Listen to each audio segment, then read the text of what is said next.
we are blessed. Joining me now, my hero, Bret Baier, anchor of Special Report on Fox News. And you're going to take us through the whole thing tonight, and I'm looking forward to it. What everyone's political views are, I think if you went back a year or 2 years or 3 years, I don't think I'm being overstating it. You wouldn't have expected Trump to be in the position he's in. I'm not saying he's going to win. Polls are not votes. I get all that.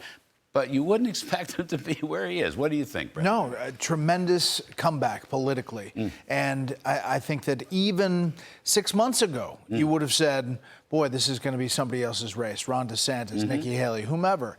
I do think what you're saying there in the open is right, that people go back to the time of the Trump administration and they feel how they felt at the kitchen table. They feel that they were feeling good about themselves, about their economy, about doing the budget on the back of an envelope. They felt good about foreign policy around the world. They felt good about maybe the border. They weren't worried about it every day, as we see in poll after poll after poll. Larry, there's a poll out today from the Des Moines Register, which is really well respected. Trump is up 15 points in Iowa. Really? 15 points. Wow. Now, that's real change. I mean, that has shifted dramatically, even since the Iowa caucuses.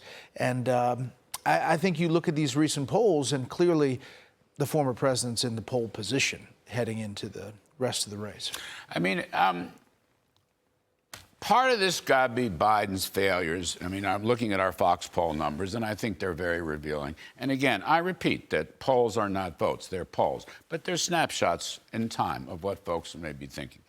Biden's had a lot of failures, and there is a certain nostalgia for Trump's positions and so forth. What is Joe Biden going to do? The story today was up on Fox News, I think, and I've seen it elsewhere in the Wall Street Journal. He's going to come out fighting, and he's going to slash and burn. I don't know what any of that means. What do you think Biden's going to do? Yeah, I mean, it's got to get ugly. You've got to paint the other guy to be just the worst thing ever. So that it's the devil you know. And I think that you're going to see a lot of that. I think you're going to see a lot of January 6th. You're going to see a lot of threat to democracy.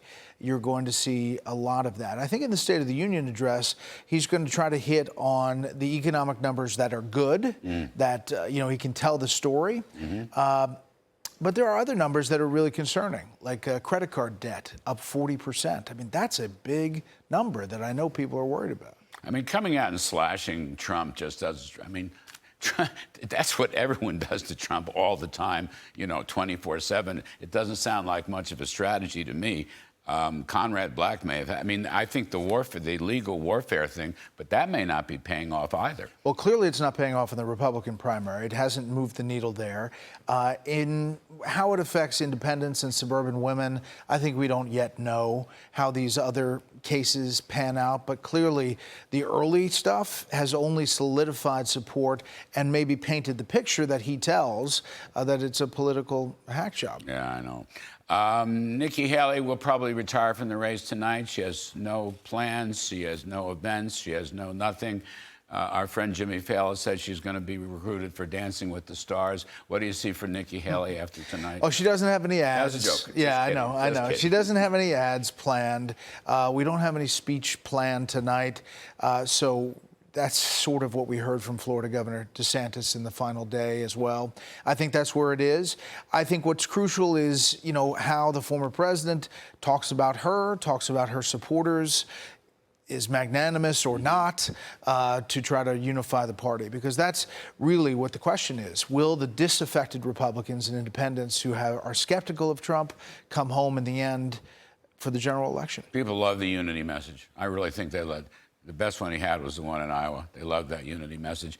Bret, one more thing. Away from the primaries, Kyrsten Sinema says she's going to retire. You have a comment on that? She's a very interesting woman in the Senate. Really interesting. And you didn't know how she was going to vote each time. She surprised Democrats a lot of times, forming coalitions. She was a lot like Senator Joe Manchin from West Virginia. And that race then in Arizona really leans towards Kari Lake. She's going up against Ruben Gallego. He's kind of a Democratic, traditional Democrat, in a place that has been purple, Arizona. But I think that the advantage goes to Kari Lake in organizing and where that's going. Interesting. We're all going to be working for you tonight. We're all coming back overtime. It'll be fun. It'll be great fun. I'm looking forward to it. We're going to work for you on the State of the Union night, too, in Washington, D.C. That sounds good. All right, you're a prince to come on the set. We really appreciate it You very bet, much. Larry. Please, folks, don't miss tonight's Super Tuesday special coverage. Bret Baier and Martha McCallum, they do it all the time, and they do it up great, including a special appearance by yours truly. There'll be a cast of thousands, believe me, and the ceremony started 7 p.m. Eastern on Fox News.